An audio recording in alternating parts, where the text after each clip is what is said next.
Section 8.1.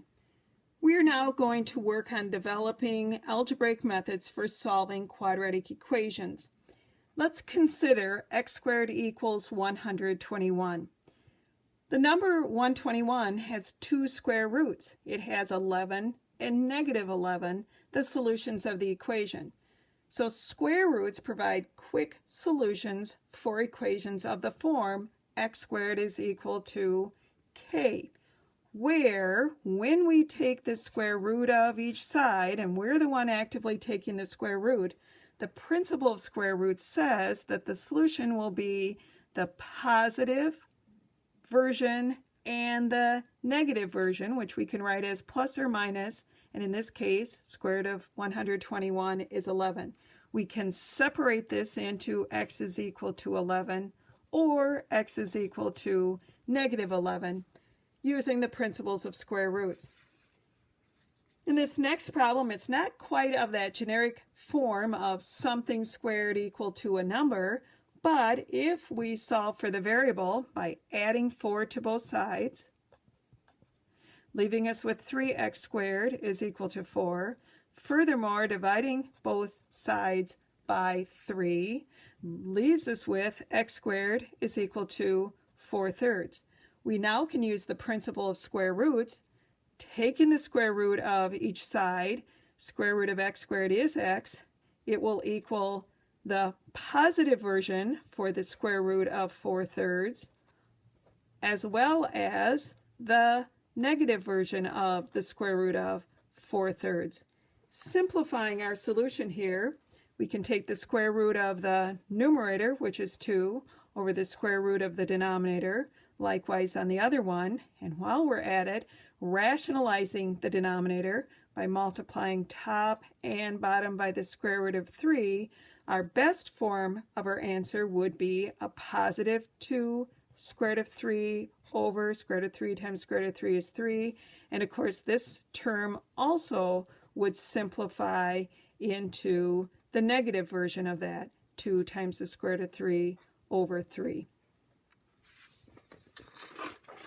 Adding a little more complexity, but still of the same form of something squared is equal to 25, we can use the principle of square roots here as well.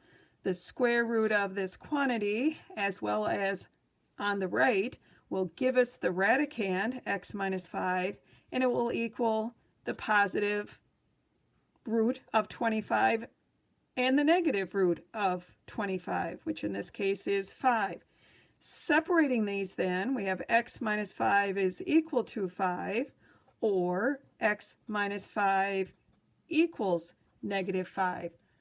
Solving this equation, we'll add a 5 to both sides. We end up with x is equal to 10.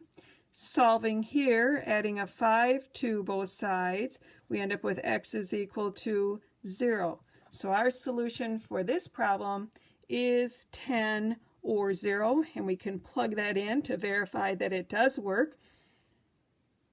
10 into the original equation for x would give us a 10 minus 5, which is 5. 5 squared would equal 25, and with a 0, 0 minus 5 squared would be a positive 25 as well.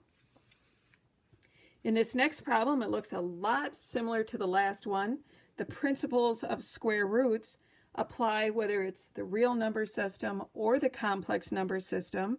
So when we take the square root of each side to get down to our variable, in this case, the square root of this quantity squared will be the radicand, is equal to the square root of negative 36. We can't take the square root of a negative number under the real number system, but we can replace that with the square root of negative 1 times the square root of 36 and use the complex number system to solve this.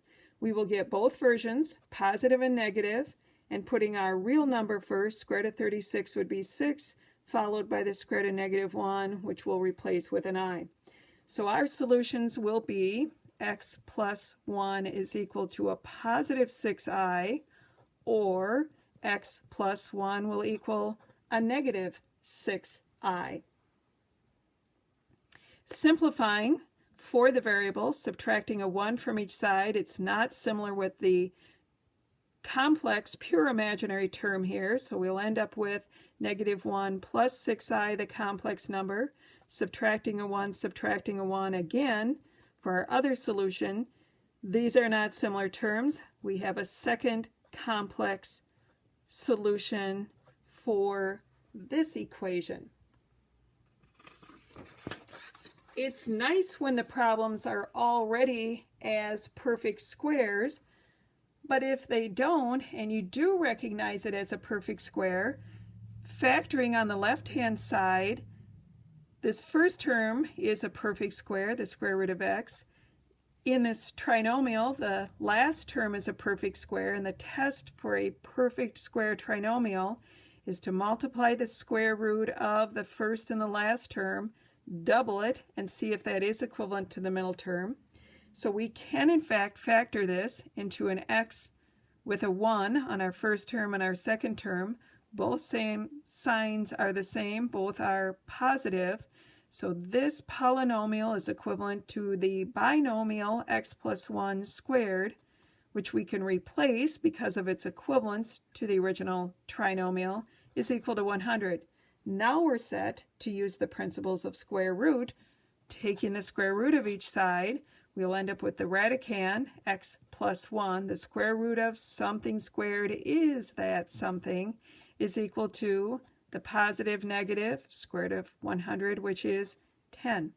So our solution will come from setting x plus 1 equal to 10, or x plus 1 is equal to a -10. Solving by subtracting 1 from each side, we end up with a solution of x is equal to 9. Subtracting a 1 here, our other possible solution would be a -11. -10 minus 1 is the same as -10 plus a -1, which gives us -11. So our solution here would be a 9 and a -11. And of course, always you'd want to plug these in to verify that they are correct solutions.